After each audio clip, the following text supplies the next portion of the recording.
Hello, we're presenting today as part of the virtual California Conference on Library Instruction. Our presentation is entitled Critical Pedagogy and Assessment, Teachable Moments.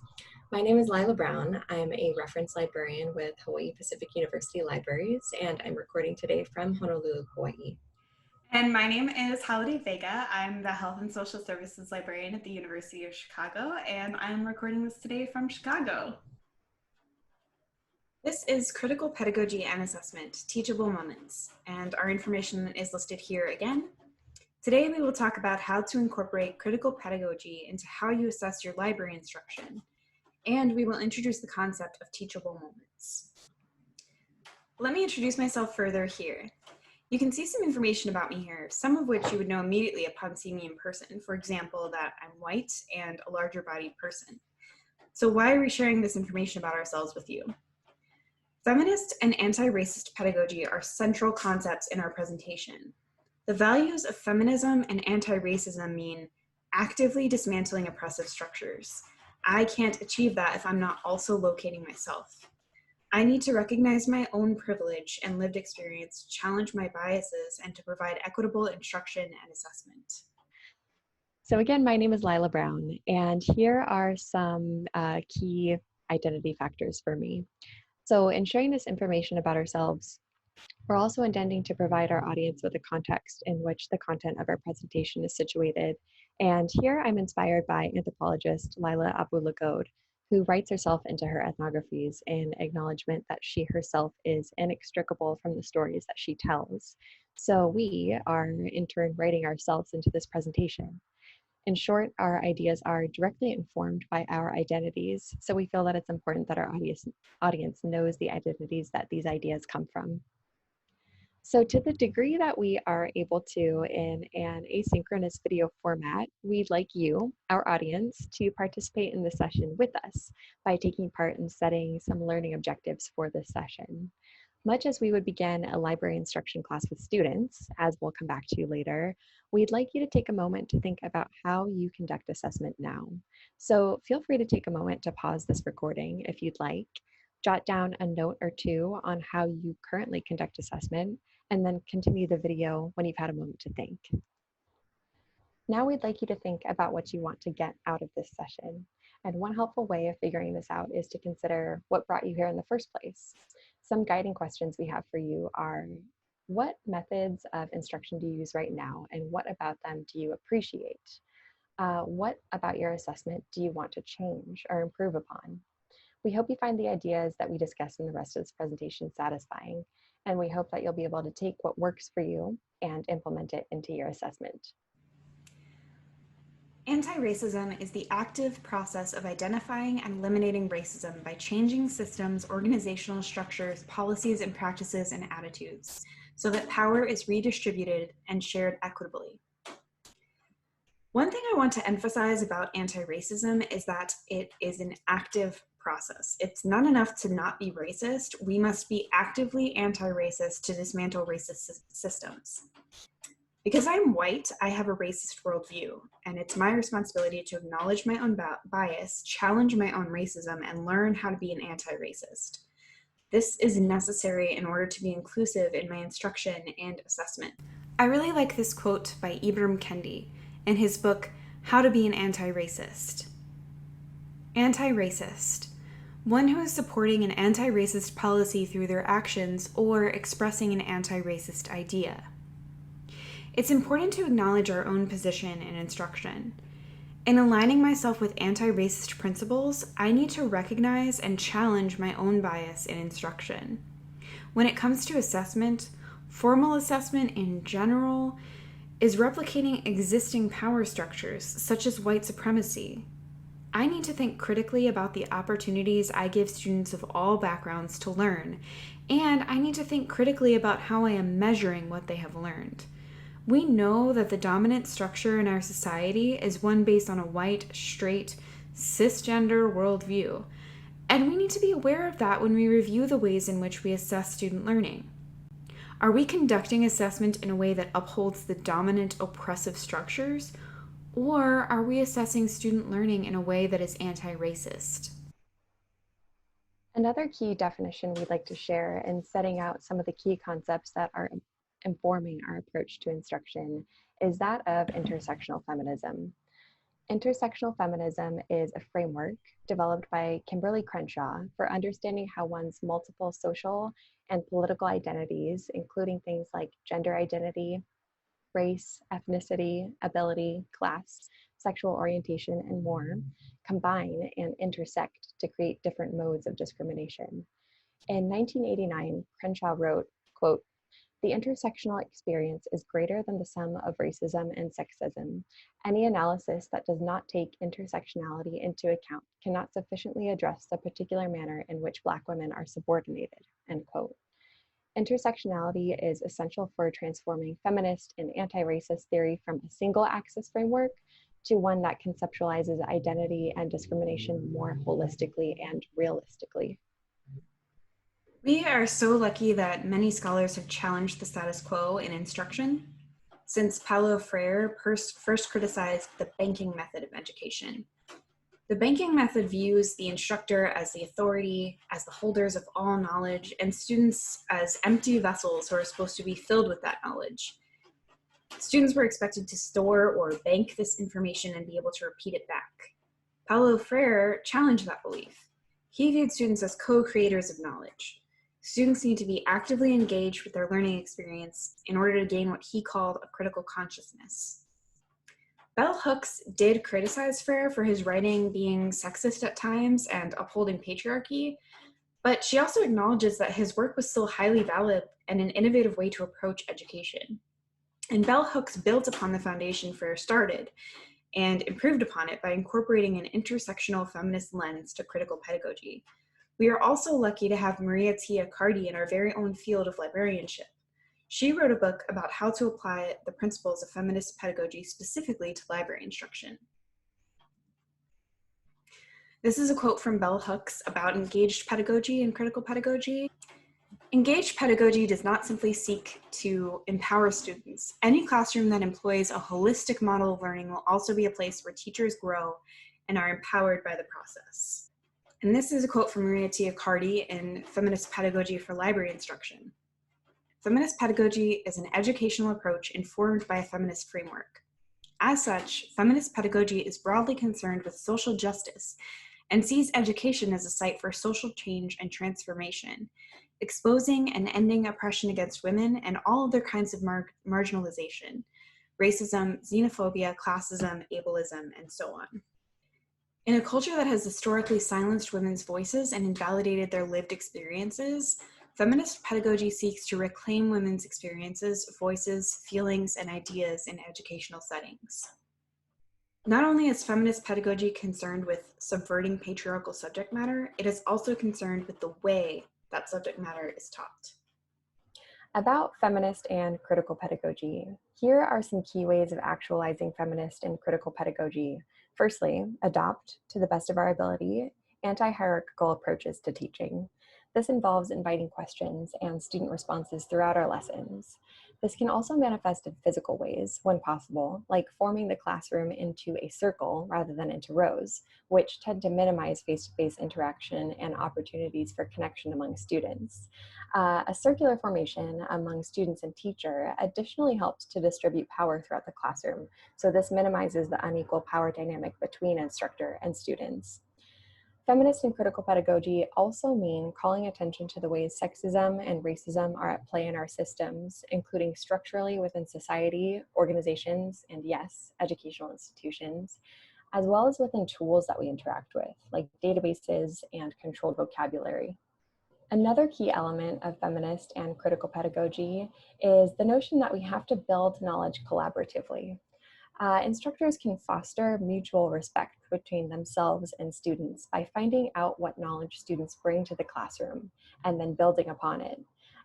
Key here is to meet students where they are at and then go forward from there together.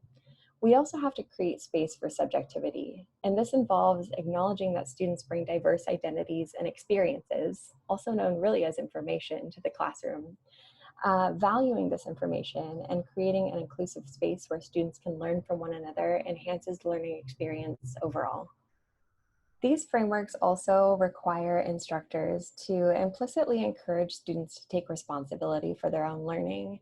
To do so, we have to position students as active participants in their learning through hands-on participatory activities like discussion, hands-on experiences. I'll also mention that feminist pedagogical methods lend themselves well to lowering the affective filter. We can adopt a learning theory from second language teaching called the affective filter hypothesis, first proposed by Dulé and Burt in 1977 and later developed by Krashen in 1982. According to Burt, students are able to acquire second language skills when their affective filters are sufficiently low.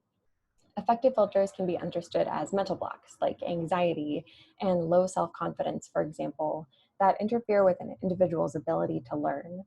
Lowering the affective filter, or in other words, reducing anxiety and improving student self-confidence, motivation, attitude, will all contribute to a more effective learning environment. Library instructors can help lower students' affective filters by employing feminist pedagogical methods, affirming student responses, and then redirecting rather than shaming if students are incorrect, will help to minimize anxiety and esteem issues among students. Requiring students to take responsibility for their learning as active participants can increase their satisfaction with their learning environment and therefore increase motivation. I'll acknowledge that intersectional feminism and anti-racist discussions can make us uncomfortable, and in fact, they should, as they force us to oftentimes turn a truly critical gaze not only outward, but inward as well. So this idea of lowering the affective filter is not at all about making people comfortable above all else, but rather it's about engaging ourselves as we face challenging topics in a space in which students feel supported. In a sense, it means aiming to get comfortable with the uncomfortable. How do we center student voice in assessment?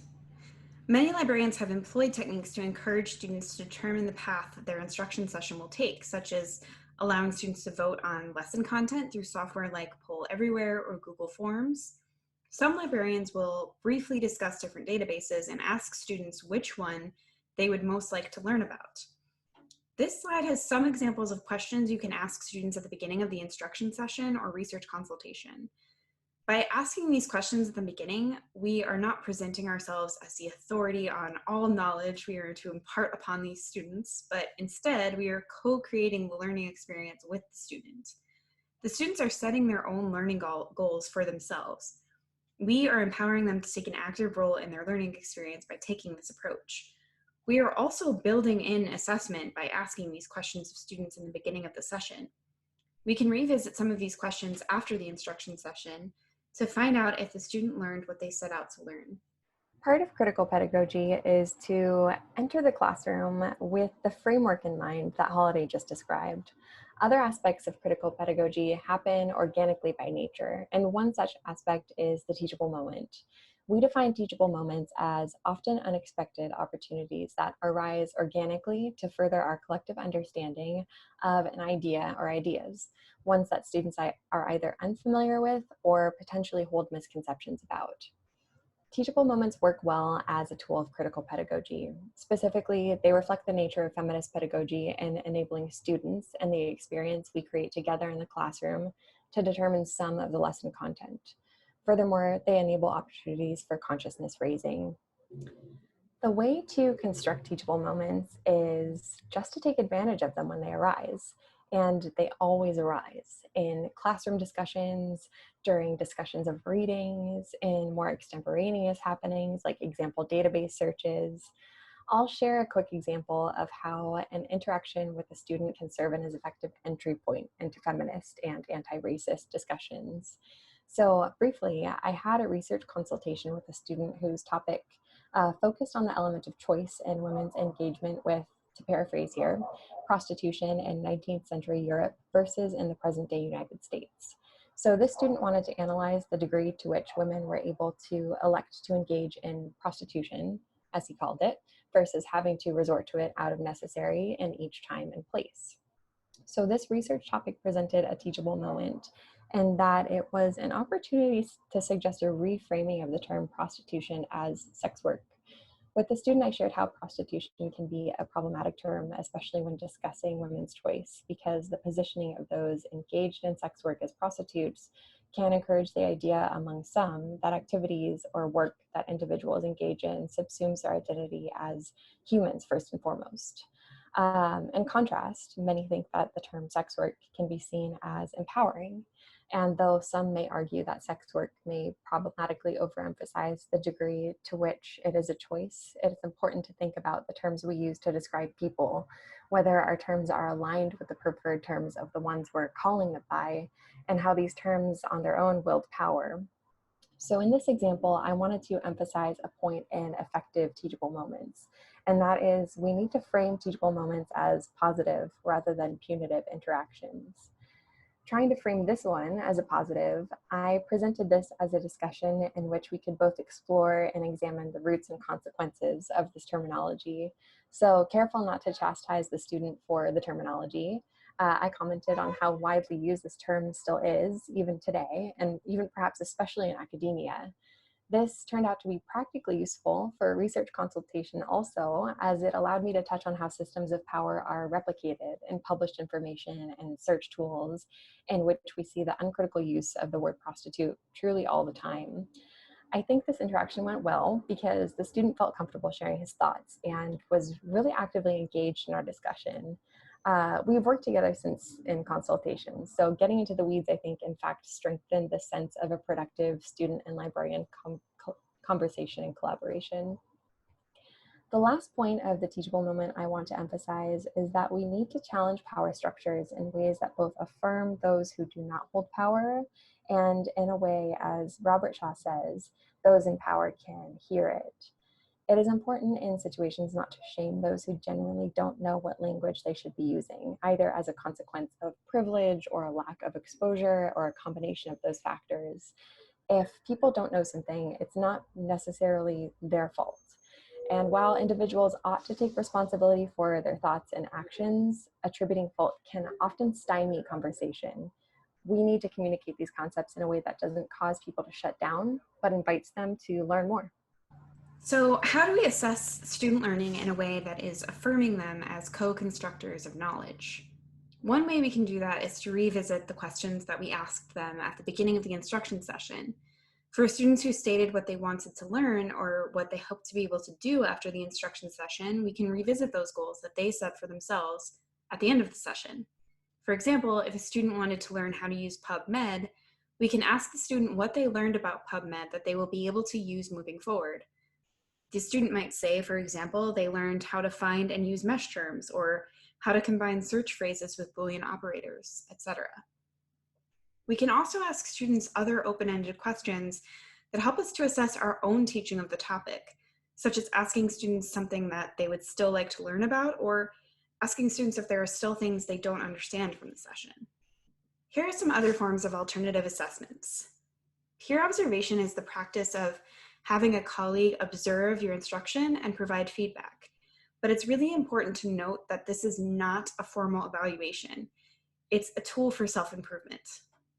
While peer observation in itself is not necessarily incorporating anti-racist or feminist pedagogy, one of the things you can ask your peer observer to pay attention to and provide feedback on is on how well you incorporate these pedagogical approaches into your instruction. You can ask how inclusive you are and how you are doing at empowering student voice. Critical reflection is another alternative form of assessment that is self-assessment. This involves reflective writing practice where you write your own self-evaluation of the instruction. Critical friendships is another method of alternative assessment. This could be a critical friend or colleague who is a peer observer of your instruction session, or it could be a critical friend or colleague who reads your critical reflection of your teaching and provides feedback to you based on that. There are several aspects we should consider in assessing the efficacy of teachable moments. First, and perhaps most important, is critical reflection of ourselves. We can ask questions like, did I make space for teachable moments to arise? When they did arise, did I take advantage of them and teach them as learning experiences? Did I navigate teachable moments in a way that was constructive and inclusive rather than shaming or exclusive? Essentially, we want to pay attention to the kind of environment we create when we bring up difficult issues or make space to discuss them when they do. There's also informal observation, and I'll note that this informal observation does not in any way mean that it's less valuable if it's not formal. Questions we can use to prompt this kind of assessment are simply, do students engage new ideas presented? Do they seek out or adopt new stances? Finally, and perhaps the most concrete or tangible method, we can analyze student work, the things that they're submitting to us. Here we can ask, do students include ideas we discussed in teachable moments in their work? Do they demonstrate that they are thinking critically about things that they may have accepted before at face value? Are they practicing a critical analysis of sources? And are they willing to challenge the ideas of others rather than just summarize or synthesize them? We'll close this portion of our presentation with a quote from Maria Tiacardi. She says, "Feminist assessment is inherently reflective. Instead of relying on standards that erase difference and individuality, feminist assessment acknowledges the uniqueness of each learner and measures learning in a way that validates this uniqueness." To close this virtual session, I would like for you to imagine implementing one of these forms of alternative assessment into your instruction. Write down your thoughts about how you would build this assessment into your teaching practice. Thank you so much for participating in this virtual conference session. We hope you have learned valuable assessment tools that you can build into your instruction. Included here are our references. Explore them for further reading on feminist pedagogy and alternative forms of assessment.